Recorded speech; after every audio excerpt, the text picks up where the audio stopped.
In this video, we're going to look at the mixer, which is what we use to control the level and panning of all the tracks, and also to add plugins and effects to the individual sounds. So I'm going to use this button here. We can also use F9 to get it, and this is a free moving window.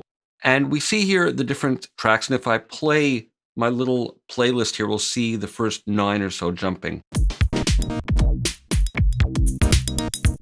Now that's fine, but they're all named insert 1, insert 2, etc. Those names aren't particularly meaningful to me. What I want to do is have the names of the instruments in the channel rack.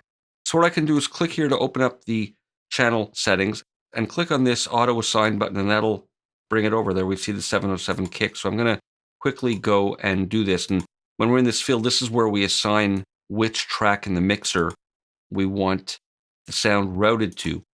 So this will just take a moment with this auto assign button. And let's close that one up. And then 7. I'm not going to be using 7, so I'll leave that one. And then we have this, which is our bass sound. And finally, this one. They're all assigned.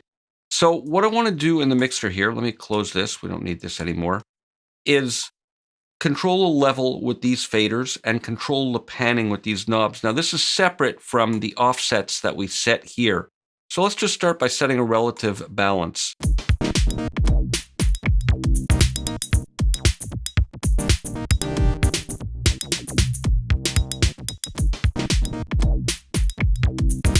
I've got a little bit of panning on the kicks, and I've lowered my keyboard sound a little bit. Now we have another panel over here where we have the master track where everything arrives at. And we have this track inspector panel here, which shows the properties and effects for the selected track. Now here we have 3-band equalizer, and we have audio inputs that we can set over there based on the audio interface that we're using, and audio outputs for routing. But the really interesting part are these slots where we can call up different effects and process the sounds. So I'm going to start with this synth keyboard sound that I have, and I can click here and I'll get a list of effects. I'm going to start by just going to some chorus.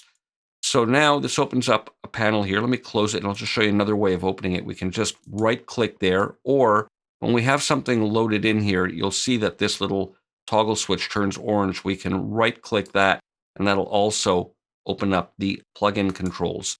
And this, when we left-click, it acts as a bypass to bypass all of the effects in here. So let's listen to what this sounds like.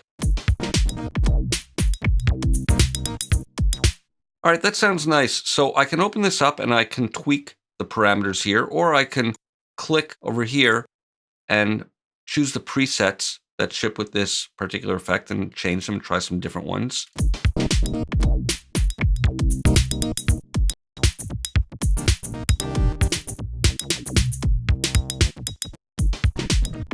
I like that default one. The other thing I can do here is go browse presets, and it'll open up the browser right to the section for that plugin and the presets for that. But I'm going to close the browser for now.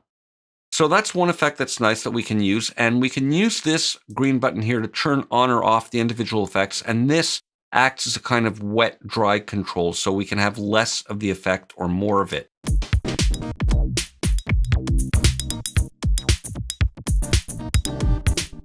So let's try another plugin here. I'm going to go to maybe some distortion, and let's load up hardcore, which is kind of a guitar amp processing sound. All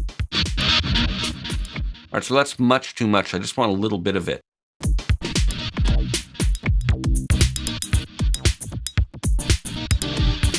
And maybe we can try something after it here. I'm going to go to a phaser.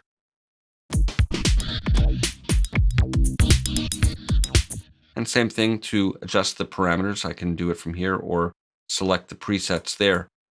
And from here, I can get different controls within the plugin. I'm going to try one more. Let's go to maybe a little bit of a delay.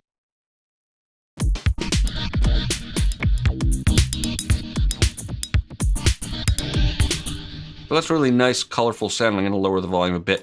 Now, let's say I want to change the order of these effects. One really easy way to do it is just use the mouse wheel. There, I've just moved the delay on top of the phaser. Another way to do it is clicking this triangle here, and we can go move up or move down. We can also replace plugins here. We get the same plugin picker, and we can change what's in a slot. So again, these will turn the individual ones on or off, or this will turn the entire rack here on or off.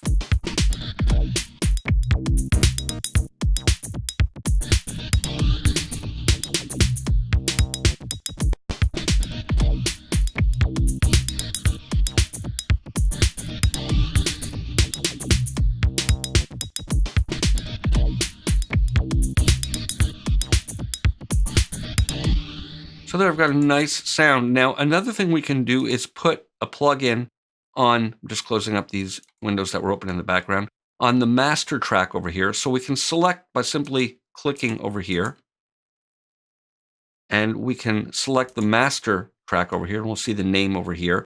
And I'm going to put a limiter on here so that we can get as much volume as we can out of this, and it'll affect all of the tracks together that are routed to here. So this will allow us to bring up the overall level. I'm going to set a ceiling a little bit below full value, and we'll dial some gain in.